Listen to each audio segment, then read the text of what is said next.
आज जो हम टॉपिक पढ़ेंगे वो ग्रेविटेशन से रिलेटेड है और उसका टॉपिक का नाम है work done in gravitational field, moving a body in gravitational field. ये फर्ज करें प्लैनेट अर्थ है। अगर आप किसी बॉडी को यूं लेके जाते हैं तो तब भी आप उसकी हाइट इंक्रीज कर रहे हैं, you are taking it away from planet earth, उसकी पोटेंशियल एनर्जी इंक्रीज कर रही है और आपको वर्क डन करना पड़ेगा। जितना वर्क डन आप करेंगे वो उसकी पोटेंशियल एनर्जी बनता चला जाएगा। अगर आप यूं जा रहे हैं, सी से डी जा रहे हैं, या ई से एफ जा रहे हैं, या जी से एच जा रहे हैं, या एच से जे जा रहे हैं, या के से एल जा रहे हैं, एम से एन जा रहे हैं, इन सब सूरतों में आप प्लैनेट अर्थ से दूर जा रहे हैं और height of the body is increasing and you have to do work to make the body go up और go away from the planet earth. And जितना आप वर्क करेंगे वो उसकी पोटेंशियल एनर्जी बढ़ता जाएगा। इसका मतलब है कि इस जगह पर कोई बॉडी पड़ी होगी तो उसकी पोटेंशियल एनर्जी कम होगी, यहाँ पोटेंशियल एनर्जी ज़्यादा होगी, यहाँ उससे भी ज़्यादा होगी, और यहाँ उससे भी ज़्यादा पोटेंशियल एनर्जीज होंगी उसकी। और अगर आप फर्ज करें यूं यूं यूं यूं करके भी जाते हैं तब भी पोटेंशियल एनर्जी इंक्रीज कर रही है। कोई भी आप कॉम्प्लेक्स पाथ मूव करते हुए प्लैनेट अर्थ से दूर हो रहे हैं तो potential energy of the body is increasing.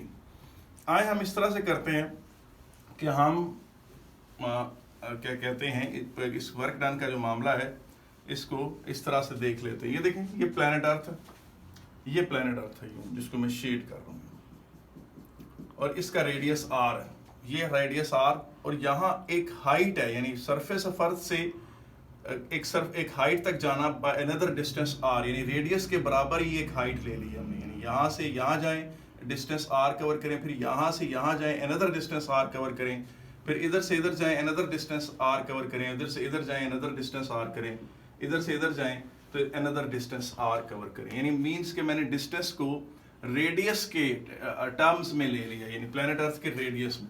अब सरफेस को मैं पॉइंट ए कह देता हूँ, इस पॉइंट को बी कह देता हूँ, सी डी ई और एफ, ठीक है।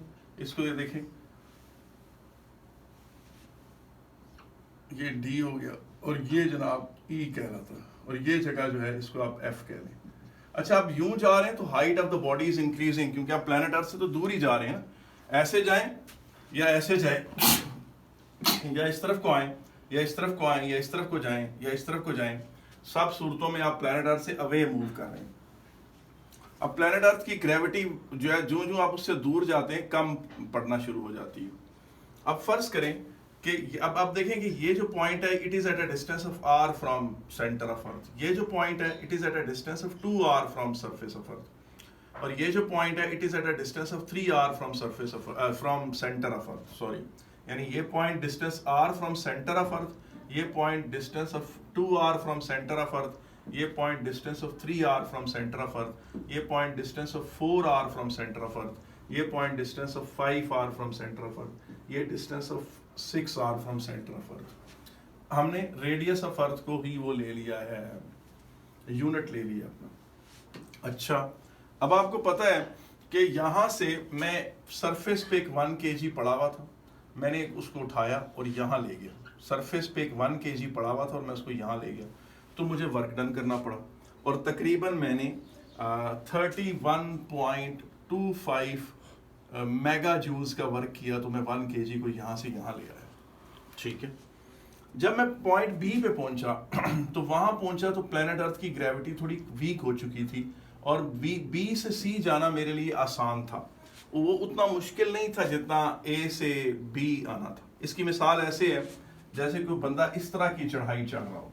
आप देखें, मैं फर्ज करें एक पहाड़ है, वो इस तरह का है, तो शुरू में, और फर्ज करें शुरू में पहाड़ बड़ा स्टीप है, तो यहाँ से यहाँ चढ़ना, ए से बी तक चढ़ना मुश्किल था, बी से सी चढ़ना ज़रा आसान था, सी से डी चढ़ना ज़रा और आसान था, और डी से ई चढ़ना और आसान था, और ई से एफ और एफ से जी जाना तो बहुत ही आसान था। तो प्लैनेट अर्थ से जो दूर जाना है उसकी मुश्किल इस तरह से कम होती चली जाती है। आप पहाड़ चढ़ते चढ़ते चले जाते हैं, और जो जो आप प्लैनेट अर्थ से दूर जा रहे हैं आपकी पोटेंशियल एनर्जी इंक्रीज कर रही है, मगर उसका रेट ऑफ इंक्रीज डिक्रीज कर रहा है। जैसे कोई बंदा ऐसा हो कि उसकी सैलरी जो है वो पहले महीने उसने कोई पैसे ना लिए हों बैंक से, फिर उसके अगले अगले अगले महीने उसकी तनख्वाह हो 90,000 रुपया, उससे अगले महीने उसकी तनख्वाह हो 1,60,000 रुपया, और उससे अगले महीने उसकी तनख्वाह हो 2,10,000 रुपया, फिर अगले महीने उसकी तनख्वाह हो 2,40,000 रुपया, और अग से अगले महीने उसकी तनख्वाह हो 2,50,000 रुपया। वो कह सकता है कि मेरी तनख्वाह बढ़ रही, मगर आप देखें पहले महीने और दूसरे महीने के दरमियान उसको 90,000 का जंप मिला, और फिर दूसरे और तीसरे महीने के दौरान उसको 70,000 का जंप मिला। मैंने इसमें से माइनस किया तो ये वैल्यू आई, और फिर तीसरे से चौथे महीने के दौरान उसे दिस माइनस दिस किया तो 50,000 का जंप मिला, और फिर चौथे महीने से पाँचवें महीने के दरमियान उसको दिस माइनस दिस करें उसको 30,000 का जंप मिला, और फिर दिस माइनस दिस करें तो उसको 10,000 का जंप मिला। वो कह सकता है कि my salary is increasing at a decreasing rate. वो कह सकता है my salary is increasing at a decreasing rate. तो इस तरह का पहाड़ चढ़ना हो तो आप कह सकते हैं कि माई potential energy is increasing at a decreasing rate. यानी शुरू में मैंने ज़्यादा पोटेंशियल एनर्जी चढ़ी, फिर बी से सी कम चढ़ी, सी से डी आराम से। पोटेंशियल एनर्जी इंक्रीज तो कर रही है, मगर जिस रेट पर इंक्रीज कर रही है वो अब डिक्रीज हो गया। आए वहाँ यहाँ आ जाए। पहले 1 kg को यहाँ से यहाँ लाने में मुझे 31.25 मेगा जूल्स का वर्क करना पड़ा at a distance r। B पर पहुंचा तो प्लैनेट अर्थ की ग्रेविटी थोड़ी कम हो चुकी थी। बी से सी के दौरान average pull of earth was less compare to the pull of earth on 1 kg between A and B. तो अब जब मैं यहाँ से यहाँ गया तो मुझे सिर्फ 10.5 मेगा जूल्स का वर्क करना पड़ा, सिर्फ 10.5 मेगा जूल्स का। ठीक है, मैं शुक्र किया। अच्छा, लेकिन ऐसा नहीं है कि ये जो वर्क है ये ज़ाया हो गया। उस 1 kg की यहाँ पर पोटेंशियल एनर्जी थी 31.25 मेगा जूल्स। सी पे जब पहुंचा तो उसकी पोटेंशियल एनर्जी थी, ये 10.5 इसमें ऐड कर दें तो 41.75 मेगा जूल्स उसकी पोटेंशियल एनर्जी थी। अच्छा, सी से डी जब मैं लेके जा रहा था उसे, तो प्लैनेट अर्थ से मैं काफ़ी दूर आ चुका था, मुझे उतना वर्क नहीं करना पड़ा, मुझे सिर्फ 5.24 मेगा जूल्स का वर्क करना पड़ा। शुक्र है इधर आ गए। यहाँ पहुंचा तो उसी 1 kg की जो पोटेंशियल एनर्जी थी वो 41.75 में 5.24 ऐड कर दें तो ये बन जाती है 46 या ऑलमोस्ट 47 मेगा जूल्स। ठीक है, शुक्र है। अब जब मैं यहाँ से यहाँ आया तो उस 1 kg को मैंने जो वर्क किया वो जो है 1 kg को मैं यहाँ से यहाँ लेकर आया तो मुझे और कम काम करना पड़ा, मुझे रफली 3.1 मेगा जूल्स का वर्क करना पड़ा यहाँ लाकर। क्योंकि प्लैनेट अर्थ की पोटेंशियल ग्रेविटी और कमज़ोर हो चुकी थी। तो अब उसकी जो टोटल पोटेंशियल एनर्जी है वो 50.1 मेगा जूल्स बन गई। यहाँ से मजीद एफ तक जाते हुए मजीद आसान था, and it was just 2.1 mega joules का वर्क करना पड़ा। तो एफ पे पहुंचा तो टोटल 52.2 मेगा जूल्स की उस 1 kg की पोटेंशियल एनर्जी बन गई थी। ये सारी वैल्यूज जो मैं आपके सामने लिख रहा हूँ ये कैलकुलेटेड है। तो मैं कह सकता हूं कि जनाब ग्रेविटेशनल पोटेंशियल जो है उस बॉडी का, ये डिस्टेंस r है, ये 2r है, ये 3r है, ये 4r है, ये 5r है और ये 6r है। और यहाँ पर हम ले सकते हैं उसकी पोटेंशियल एनर्जी। 1 kg की पोटेंशियल एनर्जी को ग्रेविटेशनल पोटेंशियल कहते हैं, तो हम उसको 5 से रिप्रेजेंट कर देते हैं।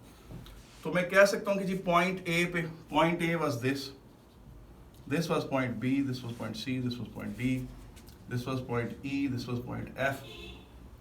तो point A पर उसकी पोटेंशियल एनर्जी 0 थी, और यहाँ लिख लें 10, 20, 30, 40, 50 और 60 मेगा जूल्स में ले लें।